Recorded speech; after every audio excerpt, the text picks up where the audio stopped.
ओम नमो नारायण मित्रों। तो आज सुख और दुख, जिसको कि हमारे बुजुर्गों ने, हमारे मनीषियों ने, हमारे ऋषियों ने, हमारे आयुर्वेद शास्त्रियों ने, हमारे अध्यात्म शास्त्रियों ने और हमारे योग शास्त्रियों ने इस पे बहुत अच्छा विवेचन किया है। जाहिर है, जितनी प्राचीन हम सभ्यता हैं तो उतना ही प्राचीन हमारा अनुसंधान होगा। तो गजब का अनुसंधान किया है हमारे दर्शन शास्त्रियों ने। और बाकी जो जो मैंने आपको बताए, तो दुख को भी विभिन्न श्रेणियों में विभाजित करके इसके विभाग, फिर एक भाग में भी 1000 प्रकार के दुख हो सकते हैं। तो कहीं शास्त्र में दैहिक, दैविक, भौतिक, ये 3 प्रकार के दुख बताए हैं। और हमारे आयुर्वेद शास्त्रियों ने तो उन्होंने तो कहा है कि भाई पहले आप निर्णय कर लें कुछ भी दवा करने से पहले कि ये कायिक दुख है, काया का दुख है या मानसिक दुख है। और गजब का अनुसंधान है आयुर्वेद शास्त्रियों का। कई ऐसे रोग मानसिक तौर पे भी इंसान को हो जाते हैं कि जिनकी वजह से उसकी काया पे असर पड़ता है। तो जैसे मान लो कोई अजीर्ण, अतिसार, इस तरह से आयुर्वेद शास्त्रियों ने अपने कुछ, क्योंकि हमने क्या किया है कि रोग को की जड़ में जाने का जो है प्रयास किया है कि इसको, ये शुरू कहाँ से हुआ। जैसे कहते पाप से घृणा करो, पापी से नहीं। तो उसी तरह से इसको, दुख को विभिन्न श्रेणियों में बांटा। लेकिन क्या करें, ये हमारी बदकिस्मती है कि हमारा अनुसंधान या ज्ञान या उसकी मर्यादा रखने वाले नहीं रहे। और वो धीरे धीरे धीरे धीरे, आज तो वस्तुवादी युग है, आज तो कौन रखेगा। लेकिन फिर भी नमन है हमारे जीवन शास्त्री जो हैं, क्योंकि जीवन शास्त्री हैं सब। तो कायिक और मानसिक, मनसा वाचा कर्मणा, ये सिद्धांत सब जगह लागू किया। तो ये सिद्धांत लागू किया तो उन्होंने पाया कि सुख और दुख तो एक ही सिक्के के 2 पहलू हैं। तो उसके ऊपर भी गजब अनुसंधान है। तो ब्रह्मलीन डोंगरे जी महाराज दुख के विषय में कहते हैं कि सुख भोगने की लालसा ही दुखों का कारण है। जो सुख भोगने की लालसा है, यही दुखों की जननी है। ये दर्शन शास्त्रियों का मैं आपको बता रहा हूं। तो सुख भोगने की लालसा को ही दुखों का कारण है, ये दर्शन शास्त्रियों को कहना। अब लेकिन यहाँ पे नहीं रुकते वो कहते हैं जो सुख भोगता है उसे दुख भोगना ही पड़ता है। यानी सुख और दुख एक दूसरे के प्रतिफल भी हैं। यदि आप कहो कि भाई जितना आप सुख भोगे उतना दुख आपने भोगना ही है, तो उसके बाद ये कली काल में तो व्यास अवतार ही थे वो, मैं तो इतना ही मानता हूँ। तो दुखों का कारण गिनाते हुए फिर और आगे बढ़ते हैं। तो कहते हैं भाई जिसके सिर पे अभिमान, भगवान की जगह अभिमान बैठा है तो वह बहुत दुख पाता है। अब ये दुख का एक और बड़ी क्लास उन्होंने आइडेंटिफाई की कि अभिमान जो है वो बड़े दुख का कारण है। फिर यहाँ पे तो नहीं रुकते वो, क्योंकि दर्शन शास्त्री, और दर्शन शास्त्र गजब है इस देश का। फिर वो कहते हैं कि जो व्यक्ति ईश्वर का उपकार भूलता है वह महान दुख पाता है। अब ये दुख की तीसरी श्रेणी हो गई। आपको जो भी दिया है ईश्वर ने, जैसा भी दिया है वो बहुत अच्छा दिया है। जो भगवान करता है ठीक ही करता है, और यदि आप उसमें कुछ दोष, उससे कुछ असहमति दिखाओगे तो वो दुख और बढ़ जाएगा। वो महान दुख की संज्ञा दी है। अब ये बात तो दर्शन शास्त्रियों की हो गई कि जो ईश्वर का उपकार भूलता है वो तो सुख नाम की कभी सुखी हो ही नहीं सकता, ये साफ साफ कहते हैं। अब आप इस पे भी बहुत से सवाल उठा सकते हैं कि भाई फला आदमी नास्तिक है, फला ऐसा है, वो ऐसा है, वो इस हालत में है और हम इस हालत में हैं। क्योंकि विभिन्न प्रकार के वस्तुवादी युग में इंसान नापता है वस्तु से, जबकि आपका पैमाना गलत है। दर्शन शास्त्री नापता है दर्शन के पैमाने पे। तो फिर उससे आगे वो कहते हैं कि भाई कभी ऐसा ना हो कि इसके मर्म से जो श्रोता है वो पीछे रह जाए। फिर वो कहते हैं कि इंद्रियों का अपार सुख भोगने वाला, बाहर से वो सुखी लगता है लेकिन अंदर से वो महान दुखी होता है।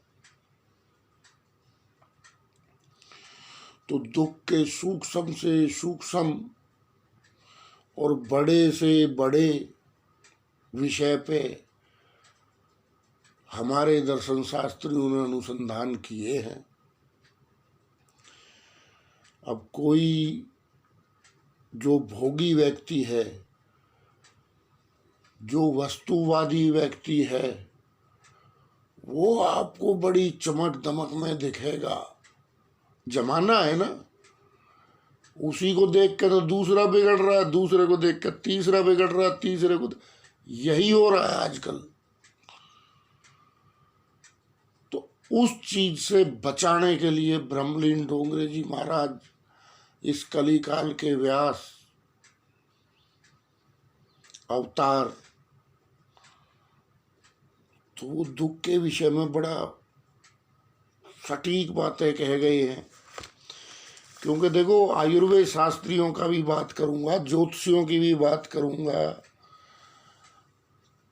भक्त कवि काल जो था, जिस समय में भक्ति काल था, उस समय की भी बात करूंगा। क्योंकि कोई ऐसा हमारा, हालांकि हमने उनको भुला दिया, चाहे नानक हो, नानक दुखिया सब संसार, चाहे कबीरदास जी हों, चाहे और संत हैं बहुत, उस काल में उन्होंने अपने, जब वेद शास्त्र का ज्ञान नष्ट हो गया था तो उन्होंने अपने तौर पे लोगों को वेद पढ़ाए। अब वो ऊर्जा कहाँ से आई अनपढ़ व्यक्तियों में, वो भी एक अलग विषय है। खैर, अभी दुखों की बात करते हैं। तो जब भी कोई वस्तुवादी व्यक्ति आपको दिखे बहुत बड़े बड़े वो श्रृंगार किए होगा, बहुत उसके पास वाहन मकान पता नहीं क्या क्या होगा, लेकिन इस वस्तुवादी के पीछे भाग के आप अपना बेड़ा गर्क मत करना। अच्छी बात है, कर्म करना कोई बुरी बात नहीं है। मैं यहाँ सिर्फ भोगी की बात कर रहा हूँ। कहीं आपके मन में ये ना आ जाए कि भाई कर्म को करना, कर्म आप करो, कर्म से जो मर्जी आप अर्जित करो, उसकी बात नहीं है। लेकिन विरोधाभास, जब विरोधाभास में इंसान फंसता है तो वो गलत राह पे भी कई बार चल देता है। इसलिए मैं आपको, मेरी अपनी बात नहीं है, ये हमारे दर्शन शास्त्रियों की बात है। फिर महान दुखों का कारण क्या है कि इंद्रियों से अधिक भोग भोगना, इंद्रियों का अत्याधिक दुरुपयोग,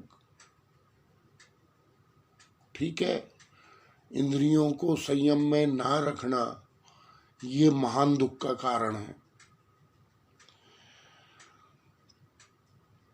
अपार दुख बताया टोंगरे बाबा ने, अपार दुख। अब वो दुख के साधारण कारण भी बताते हैं। वो कहते हैं कुछ लोग अधिक सोने से दुखी है, तो 10-11 बजे तक उठ ही नहीं रहा है। रे भाई, अभी बताओ परमात्मा से क्या चाह रहा है, ज्योतिषी से क्या चाह रहा है तू? उठ तो 11 बजे रहा है, ऊर्जाएं तुझे सारी चाहिए, फिर शॉर्टकट में घूमेगा। असल में मेरे ऊपर इल्जाम लगते रहते हैं ना कि भाई तू तो ये बात करता है, वो बात करता है। भाई, यदि आपको अगर अपनी किसी समस्या से निजात पानी है तो पहले आपको अपने अंदर से ही बदलना पड़ेगा। ये नहीं हो सकता कि आप सारे भोग भी भोगे जाओ, सारे आनंद भी तुम्हारे ही नाम लिखवा लो पूरी बही, और फिर उसका जब प्रतिफल आपको भुगतना पड़े तो आप कोई पत्थर पहन के उसको दूर करना चाहो। ऐसा कैसे होगा रे भाई? तो वो कहते हैं भाई कुछ लोग तो अधिक सोने से ही दुखी हैं, और कुछ ना सोने से भी दुखी है, नींद ही नहीं आ रही। देखो गजब की बात, कुछों को नींद ही नहीं आती।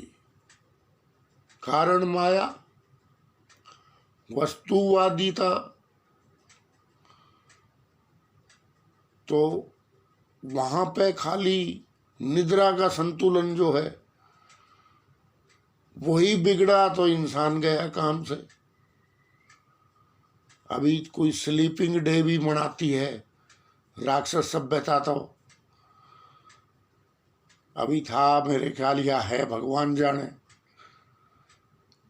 तो जो भोग विलासी आदमी है उनकी नींद की समस्या आज की थोड़ी है। खैर, थोड़ा थोड़ा विनोद भी होना चाहिए ना। तो कुछ अधिक भोजन करने से जो है दुखी हैं। चलो, भगवान ने तेरे को दिया है, ओ खाए जा रहा, अब ये मलीदा वो मलीदा। अरे अरे भाई, क्या खा के ही मर रहे हैं लोग, सही बता रहा हूँ। खा के मौत को बुलावा दे रहे, बीमारियों को बुलावा दे रहे हैं। अभी उतना हजम नहीं होगा, उतना खाएगा तो क्या होगा? अब इसमें ज्योतिषी क्या करेगा बताओ आप? भाई, पहले तो अपनी खाने की आदत सुधारनी पड़ेगी। अब फिर वो ये नहीं है, एक बुरी आदत फिर 1000 आदत ले आती है साथ में। बात ये भी है। तो वहीं कहते हैं कि कुछ खाना ना मिलने से दुखी है, किसी को 2 रोटी नसीब नहीं हो रही है, तुम जो है दिन में 10 दफा खा रहे हो, ये भी तो पाप ही है। तो कुछ लोग खाना ना मिलने से दुखी हैं कि उनको कम मिल पाता है, जितना भरपेट उनको भोजन चाहिए उतना नहीं मिल पाता है। लेकिन इस पे विचार कौन करेगा, इस पे मनन कौन करेगा, उसके विषय में कौन सोचेगा, उसके विषय में सोचो। अब फिर वो कहते हैं कि भाई ऐसा नहीं है, आप जो दर्शन शास्त्री हैं, जो ज्योतिषी हैं, जो योगाचार्य हैं, या जो बड़े बड़े ज्ञानी हैं, उनको भी नहीं छोड़ते। तो कहते हैं किसी को, कोई तो बेचारा अज्ञान से दुखी है कि भाई उसको बेचारे को ज्ञान ही नहीं है, इसलिए वो दुखी है। अगर थोड़ी सी उसमें बुद्धि होती तो वो अपनी समस्या से निकल जाता। अब उसके अज्ञान भरा पड़ा है। अब अज्ञान को अज्ञान का ही पोषक है, और किसी को ज्ञान का अभिमान इतना दुख दे रहा है कि बस वो अपने बराबर किसी को समझ ही नहीं रहा है। तो इसी तरह से सत्ता का अभिमान, इसी तरह से पैसे का अभिमान, सब अभिमान नाच रहे हैं नंगा। आप देख लो चारों तरफ, ये नंगे लोग हैं। आप इन्हें क्या सम्माननीय, माननीय, कुछ भी कह लो। डोगरे बाबा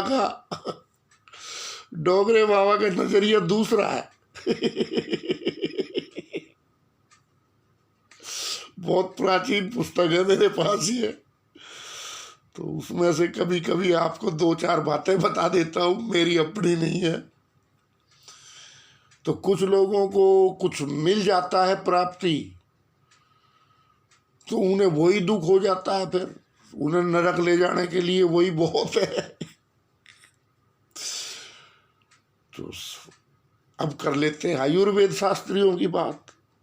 ये तो मैंने, क्योंकि देखो दर्शन शास्त्र मेरा मुख्य विषय है।